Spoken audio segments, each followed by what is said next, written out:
hot topic on any given day, the prevailing political culture in Sri Lanka was the subject of TNS Lanka's latest island-wide survey, which was commissioned by LMD. Not surprisingly, perhaps, the poll found that by and large, most Sri Lankans were dissatisfied with the status quo. Anushan Selvaraj attempts to find out what lessons there may be for our politicians in TNS Lanka's poll results. Welcome to the Voice of Business. I'm Anushan Selvaraj and I have with me the country manager for TNS Lanka, Kunal Sharma. Now, Kunal, are you at all surprised by the results and the findings of TNS Lanka's latest poll for LMD, especially to find that nearly two-thirds of the sample population say that our political culture is unacceptable? Yes, Anushan, I think that is a surprising fact, especially considering in the light of the fact that in the past few months, multiple surveys that we have conducted, the media has conducted, and any other sources show a strong support for the government's agenda. And I think the sheer numbers of the political party in power at the moment are testimony to that fact.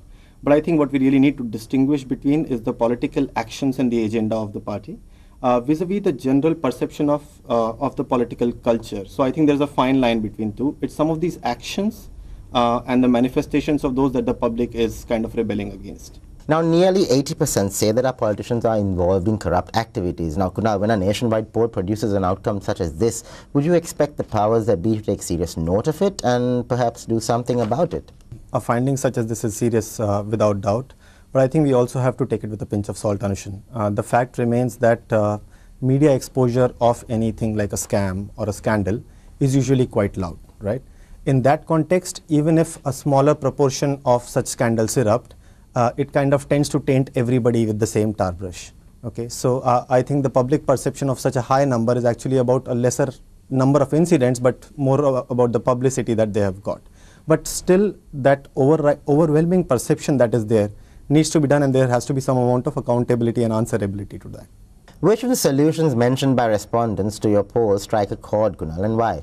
While there have been several mentions as an answer to this, I think the key themes that are emerging from this are threefold. The public is talking about honesty, transparency, and accountability.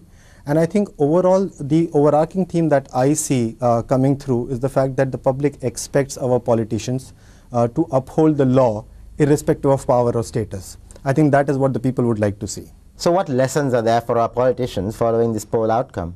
Considering the seriousness of the findings, the biggest lesson I think is action.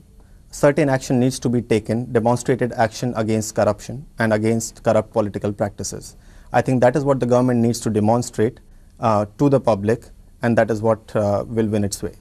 That was Kunal Sharma speaking to Benchmark's Anushan Selvaraj. And before we close our show, a reminder about an issue that continues to worry many Sri Lankans.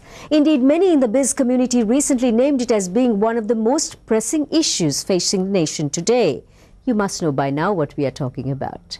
Yes, it's corruption. There's too much of it and we feel very little is being done to stop the rot. Tell us how you feel about it by logging on to lmd.lk.